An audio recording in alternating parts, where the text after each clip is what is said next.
Este é o vídeo Memórias 3.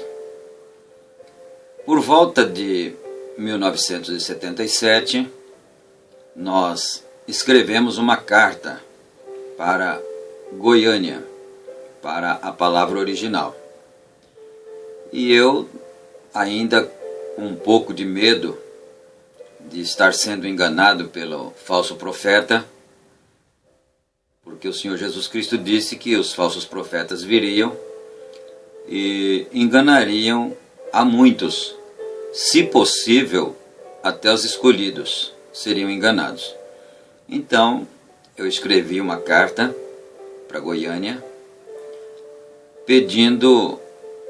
Bom, eu pensei, desculpe a expressão, eu vou cutucar a onça com vara curta. E quem sabe eu tenho alguma resposta que possa me ajudar um pouco mais, não é? Depois, é claro, a gente tem vergonha da infantilidade da gente nas coisas que a gente faz. Mas também é bom lembrar que nenhum homem nasce homem feito. Todo homem nasce menino. E depois ele se torna homem, não é? Adulto. Então eu escrevi, e na carta eu me dirigia ao pastor Joaquim Gonçalves Silva. Eu dizia: Pastor Joaquim Gonçalves, sou ouvinte do seu programa e tenho ficado muito preocupado com as coisas, com as verdades que o senhor prega ali, mas eu tenho medo de ser um falso profeta que esteja tentando me enganar. Eu pensei, agora ele vai responder à altura e vai me ajudar. Mas o interessante é que quando veio a resposta, não veio uma palavra sequer, nem um bilhete, apenas um pacote com as 7 eras da igreja. Eu sempre penso que as 7 eras da igreja é a chave para que as pessoas tenham a revelação da mensagem. Se a pessoa não tiver a revelação das 7 eras da igreja, ele jamais terá a revelação completa da mensagem.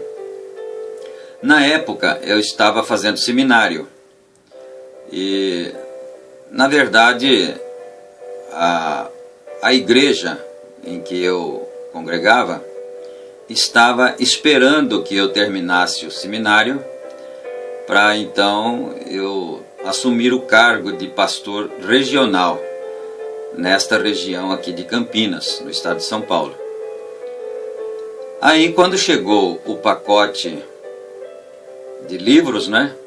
Não eram apostilas, o irmão tesoureiro que recebia as correspondências me perguntou: Irmão Aparecido, é livro agora? Eu disse para ele: agora é livro. Ele ficou desconfiado porque ele já conhecia superficialmente, é claro, o programa Fé para Vencer, e olhou e viu que o endereço era outro. O remetente era de Goiânia, caixa postal 488, Goiânia, né? Foi por muito tempo essa caixa postal aí. Bem, então eu comecei a estudar a mensagem e com aquele cuidado infantil, naturalmente, não é? Para, se fosse um falso profeta, então eu teria que descobrir. Depois que passa, a gente tem vergonha, porque a gente pensa: meu Deus, eu já estava enganado e estava pensando que o único que poderia me tirar do engano era o falso, não é? Isso acontece com muita gente hoje em dia. Quando as pessoas nos procuram assim com aquele medo, a gente acha perfeitamente natural que essas coisas aconteçam com as pessoas. Bom, então fiquei lendo aquilo ali. Eu nunca cansava de ler, e às vezes a gente tropeçava em alguma coisa, em alguma afirmação do profeta, irmão Brana, mas logo ele dizia: quer a escritura? Então ele nos levava para a escritura e aquilo nos convencia. E assim fomos, atravessamos então as 7 eras da igreja. Eu disse: bom, agora, como aqui na região não tinha ninguém ainda, na mensagem, existia um irmão que eu sabia que morava no bairro em Santa Bárbara do Oeste. É o nosso querido irmão Cícero Luiz da Silva, que por sinal, por conseguinte, congrega conosco na congregação do Parque Shalom, em Campinas. Eu pensei, vou procurar imediatamente esse irmão, mas ele tinha se mudado. Às vezes eu brinco com ele, o senhor teria que ser o meu pastor, mas ele tinha se mudado. Então eu, um dia de manhã, me levantei às 5 horas da manhã e disse, hoje eu vou para São Paulo. Já existia um programa de rádio lá, vou procurar a igreja em São Paulo, na rua Saião Lobato, número 50A, no bairro do Brás. Peguei o meu guia, aquele guia de papel, né, livro, e fui para São Paulo procurar o endereço da igreja. Aí, com um pouco de dificuldade, eu consegui encontrar a rua Saião Lobato, fui olhando os números, rua Saião Lobato, número 50A. Vocês não sabem a surpresa que eu tive. Pode ser até um pouco engraçado, mas foi a verdade. Quando eu olhei no número 50A, tinha uma placa mais ou menos, eu acho que de 1,20 m de largura, por uns 80 de altura, ou talvez até 1 metro de altura, o tamanho da placa, e era uma tenda de Umbanda. Eu não me lembro o nome da tenda de Umbanda. Tenda de Umbanda, e não me lembro o seu nome. Aquilo, meu Deus, meu coração disparou, não é? Batia na garganta de medo. Eu pensava assim, santo Deus, esse pregador de voz grossa, austero, que prega tão certo, tão bem, conseguiu me enganar. Porque agora eu vou deixar de ser crente para ser saravá. Mas como eu sou um pouco teimoso, eu pensei, eu não vou voltar para casa, eu não vou morrer na praia. Eu não volto para casa sem ver que jeito é essa tenda de Umbanda, então, que me enganou tão bem assim. Aí subi, o salão do culto era no primeiro andar. Subi as escadarias do prédio, e quando eu fui subindo a escada eu já vi de frente com a escada uma outra placa, também da tenda de Umbanda. Aí fui chegando. Quando eu cheguei no patamar da escada em cima, é que eu vi que do lado direito tinha uma outra porta. E tinha uma plaquinha mais ou menos assim, de uns 25 centímetros de largura, talvez por uns 10 de altura, vermelhinha, escrito mensagem. Aí eu dei um suspiro aliviado. Falei, meu Deus, graças a Deus, é aqui. Agora, eu quero contar um fato aqui que vai se referir a uma amada pessoa, um amado irmão, pastor, por quem eu tenho profundo respeito e consideração. Era o pastor Raimundo Maia. O pastor Dércio Viana havia partido há poucos dias, e o pastor Raimundo Maia estava ali atendendo as pessoas, não é? Que chegavam. E eu bati na porta, era uma porta de madeira, a janelinha abriu-se e era uma pessoa atendeu. E eu não sabia como cumprimentar, porque a gente vem da denominação com aquela bagagem, aquela sacola enorme de coisas que a gente traz, né? Eu não sabia se era a paz do Senhor, se era a paz de Deus, como que é que saudava. E eu dei uma engasgada e disse, eu queria umas informações.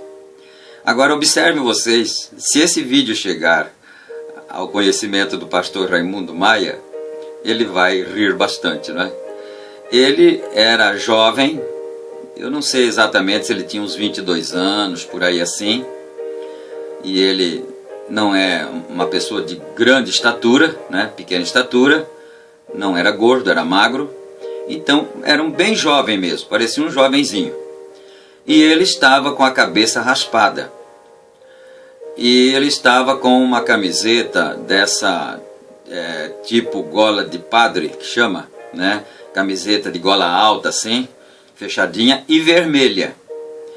Eu pensei, bem, como as pessoas dizem que nessa igreja tem idolatria, tem imagem do profeta Brana do tamanho de um homem, tem crucifixo, tem tudo. Então, eu acho que esse deve ser o coroinha da igreja, né?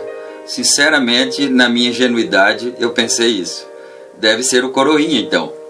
Aí, mas tudo bem, eu não vou morrer na praia, eu quero ver como é que essa igreja, que se é que é enganosa, engana muito perfeitamente. Bom, então, entrei e eu falei para ele que eu queria umas informações. Ele disse, então é o seguinte, irmão, nós vamos almoçar, o senhor almoça com a gente e depois nós poderemos conversar à vontade. Aí almocei com eles, me lembro até hoje, pastor Raimundo Maia, bisteca de porco frita, uma delícia, né? Aí depois do almoço fomos conversar lá no escritório e aí ele me esclareceu todos os pontos que eu tinha dúvida e eu fui ficando aliviado, foi me aliviando cada vez mais e eu pensei, graças a Deus, eu não estou enganado. Era isso mesmo que eu estava procurando. Mas deixa eu contar alguma coisa para os irmãos ainda, antes de terminar esse vídeo. Existia uma pequena antessala ali, com uma divisória de, acho que Eucatex, Duratex, e uma parte de vidro. Então, mais ou menos 1,20 m assim, do chão, era Duratex. Depois tinha uma parte de vidro. E o salão era um salão comprido, e não tinha janelas dos lados, só tinha na frente e aos fundos, vitrôs, né? Então era meio escuro, como as luzes não estavam acesas, era meio escuro. E eu olhava assim lá, quando ele dava uma folguinha que o irmão estava lá para o fundo, lá para lá, na casa dele, ele estava morando ali, eu dava uma olhada assim, esticava o pescoço para trás com aquela curiosidade. E eu olhei assim lá no fundo, numa das paredes, bem lá perto do púlpito, do lado assim, acho que estava do lado direito, né? Eu vi uma imagem. Então, vocês sabem, os irmãos da mensagem sabem, era o gráfico da pirâmide. Mas olhando de longe, meio desenhado assim, parecia uma fotografia, uma imagem da Aparecida do Norte, né? Eu pensei, bom, então aquela deve ser Aparecida do Norte, né? Que tem aqui na igreja.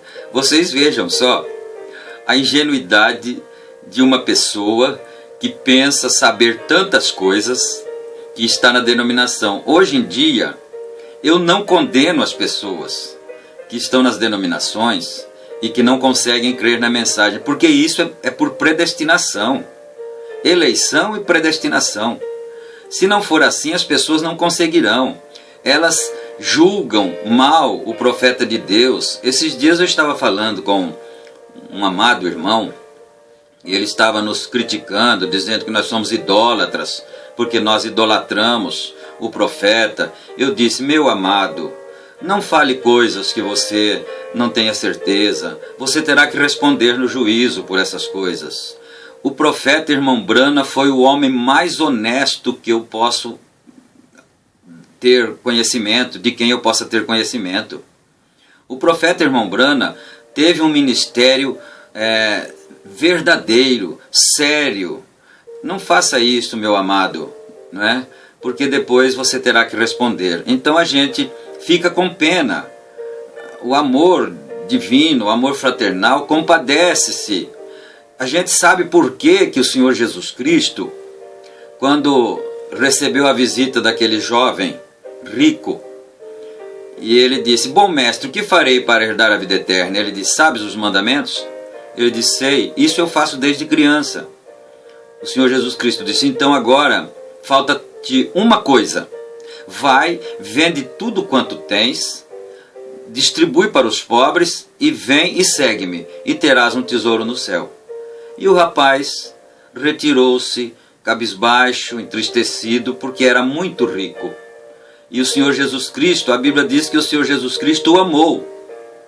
Teve misericórdia dele, por ter tido a oportunidade ali ante si e não ter sabido pegar a oportunidade. Que Deus nos ajude, em nome do Senhor Jesus Cristo. Nós estamos parando agora com esse vídeo, mas você assista o próximo. Esse é o Memórias 3, logo então nós teremos Memórias 4. Deus abençoe a todos vocês que tiveram a paciência de nos ouvir.